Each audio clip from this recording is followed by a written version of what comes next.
Train from Switzerland. Quite the great looking film. I thought everything looked beautiful. I thought everyone looked beautiful. And I thought the quality of it was so excellent. I was a bit surprised at the ending. I don't think it was like a bad ending, but everything was so rich up until that point. I felt like they maybe chickened out or something. They could have done something more with the ending, but I thought it was really good. Yeah, with respect to the ending, I guess, yeah, I kind of share the same sentiment. I wish I would have seen, like, you know, does he stop it, does he not stop it? But I also kind of like the open-endedness about it. It's like, based on the film you just watched and everything they just said and what you know that he can do, it's kind of up to you if you believe in magic by the ends, which I think is kind of what the film's all about. In a world where so much is so certain, is there still a place for magic? It's still fantastic. So I think by cutting it there, it's actually kind of effective. It's up to the viewer now. What do you think? What do you make of it? Yeah, I guess kind of building on that. I mean, I think the whole idea was for you to invest in his powers. So you're like trying to, you know, do you buy into what he's selling? You know, and obviously he believes that he can do it, but does that really matter? I don't know. I think, you know, it doesn't have to be clean cut. Why should it be an obvious ending? I can like the fact that you're left guessing and making your own choice in that. You know? The magic that he does, or the powers that he has, no one else is present to ever see them. And that's the most interesting part. As a child, he saw the fork move. As a child, he stabbed his own self. And then at the end, he's the one that's making everyone believe that he can do this and never really reveals his true magic. So it's interesting that no one has ever seen his powers. And that's why I think he leaves it to the viewer to decide, is he capable, isn't he? Do you believe, don't you believe? Because no one has actually seen it, not his mother, not his manager, not anyone. So I think he empowers the audience to decide, is there magic, is he capable? And that's fine, I think, at the end, to have that power, for us to have that power. I'm not sure if it's about magic.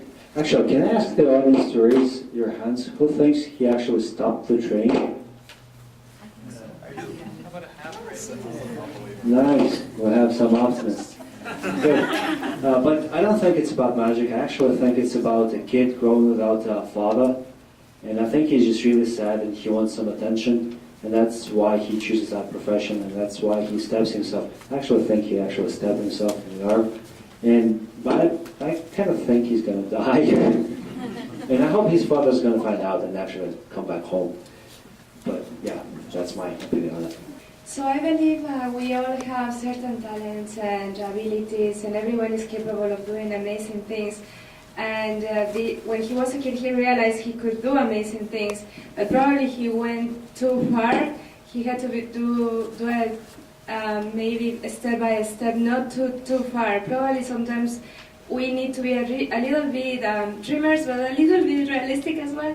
So even if we know that we have the talent, we should take a risk, but sometimes not too much. I mean, it's good to take risk in life, but maybe he's gonna die because he hasn't realized the whole picture. I don't know, it's just my opinion, what I thought about it, I don't know. I think there's a big element of willful blindness. I think that one of the main things going on here is voluntarily facing that which you're afraid of makes you stronger. Here's what I mean by that. In the beginning, he has this little, let's call it a magical moment, and he hurts himself, and he says, never again. And the only way for him to, get to the next stage in his life to transcend the possible poverty and failure he's going to experience is by overcoming, let's call it the willful blindness, and moving into this next phase. Okay, and the next phase is actually remembering what had happened to him as a child, this talent or this hidden ability of his, which at that point caused him pain, and trying to control for it. So I think it's a very ancient motif. It's one that's simply about facing your fears and trying to coordinate that with willful blindness, something that's related to deceit, deceiving, something we're all familiar with, which can hurt all of us. So I think that's kind of playing in here as well. Yeah, just to jump on what you guys are saying, I think the filmmaker's intention was that it didn't matter if the train stopped or it did stop, because that's not really what the film is about.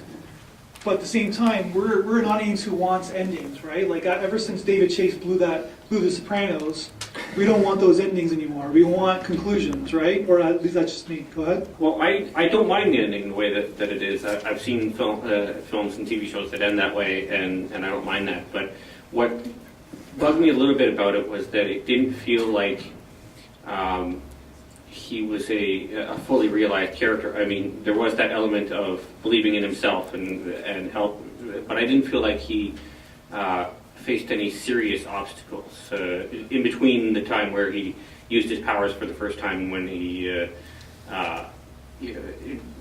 finally decides to stop the train. I think that what would have been interesting would be to see his mother's reaction to it, and either tell him to never use it again, or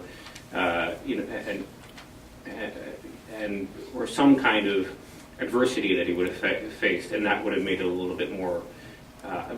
I wasn't as emotionally invested as I wanted to be, because I love these types of films and the message that it's saying. So, but yeah, otherwise I thought the film was pretty good. Yeah, it's quite the interesting film. For me, yeah, I do want a conclusion in my story, but I understand his points, and so it worked for some, it didn't work for others. But again, it's a pretty fantastic film, right? And I guess the message is that we all want to believe in something. Like that's sort of what keeps us going. With that kind of ending on a film, it might be a good ending to bring you back to a second film.